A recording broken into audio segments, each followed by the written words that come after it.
Did you notice? Did you notice? What? Like I was chilling. I ain't say nothing. See, I Yeah, don't be yeah. noticing when I be. No, You I see did. what I was I'm like, "Damn, is she even enjoying the stream right now?" saying? Look, see, I couldn't I'm read you. I'm I'm trying to You had work a on. I'm trying yeah, to work. I'm trying to yeah, be like Hank. I'm just trying to okay. fall back and just take it And all rest in. yeah, yeah, yeah, I'm rest trying to in your learn. I'm femininity. trying I to got learn. you. Yeah, I see you, I But see you.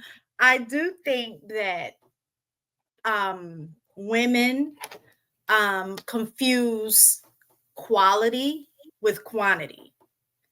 So, and what I mean by that is you can have a quality date because she had mentioned something about, it is a quality of, the date or quality, like I'm quality, whatever. She says something about quality and confusing quality with quantity are two different things. So, a man spending a lot on a date because they take you to a dinner doesn't mean that that's a quality date, right?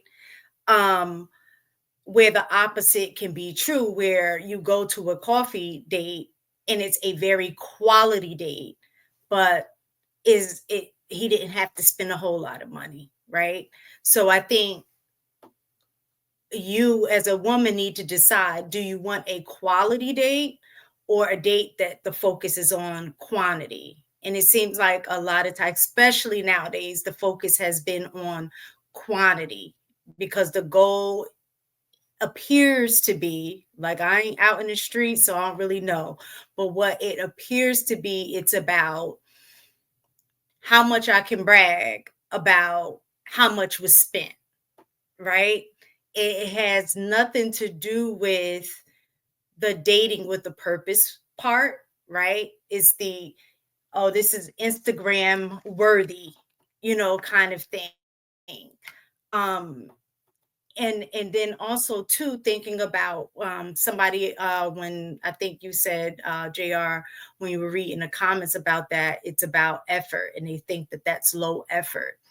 Again, I think that's another thing, confusing the the quantity with effort, because it takes no more work to do a dinner date than it does a coffee date, right? You're doing the same thing. You drive, either you're calling and you're making a reservation, and that's it. There is no effort in doing that versus having a guy that might plan a picnic date.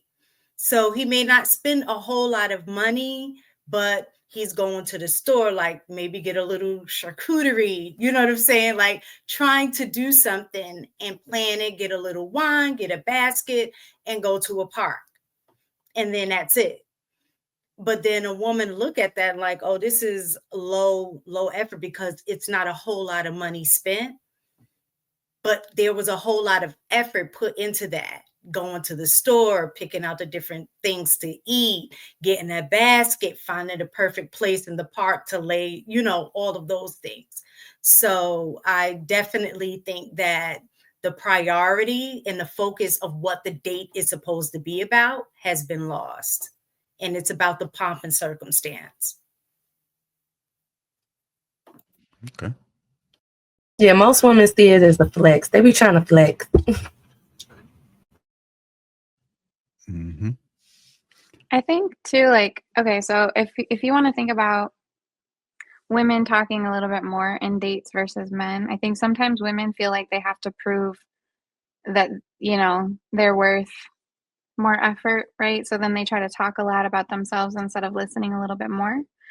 Um, which, we should be deciding, like, both people in the conversation should be deciding, if they like the other one, not trying to prove that I'm likable.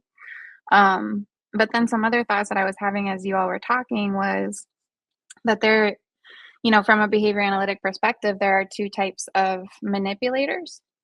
And there's like people that want to control the narrative through dominating by talking, by dominating the conversation.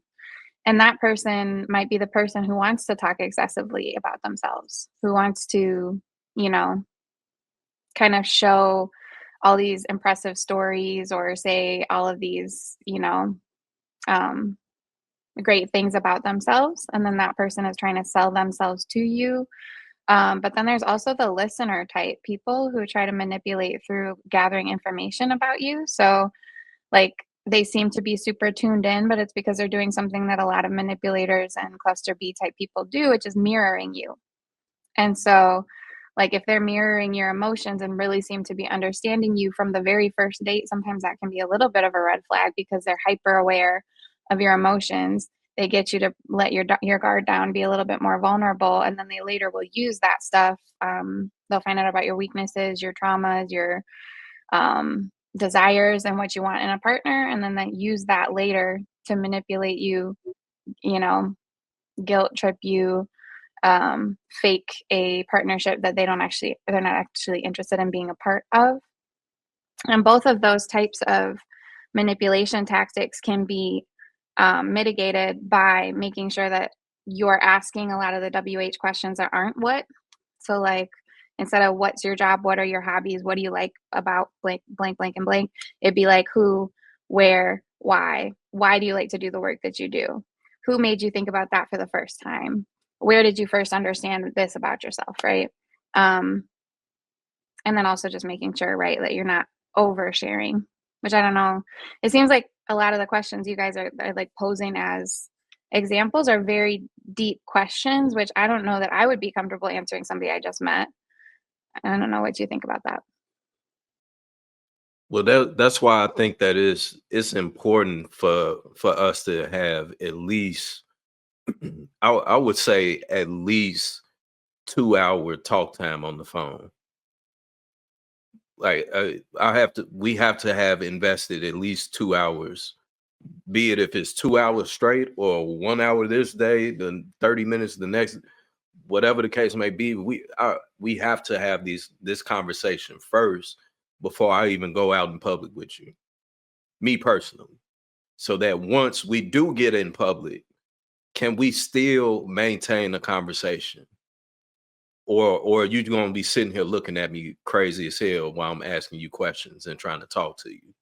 Because then I'm going to have to do what Hink say and leave you at the damn restaurant. So I think that and this is why I stand firm on when dating, you need to be able to develop a friendship with this person first. Because if I can't click with you as a friend, just as a person, a human being, what the hell am I here for? We wasting each other's time. So me personally, I'm not gonna ask you your 401k and how much money you make and all that other stuff. I'm not gonna do that right off the bat. I want to know who you are. You know what I'm saying? Because the money don't mean shit. It means something, but right out the gate, the money and that don't mean shit.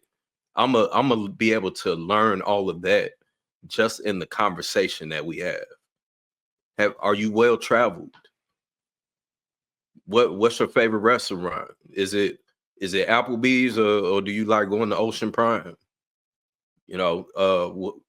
What kind of clothes are you wearing right now? Is you got on Gucci everything? You Gucci down from the to the socks, or are you looking good? In some moderate, what Drake say, hair tied back with some jogging pants on or whatever. Do you look good in that? You know what I'm saying? So ain't nobody got time for that.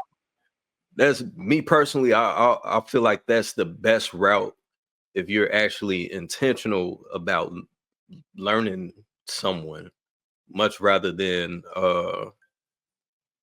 making it uncomfortable, I suppose.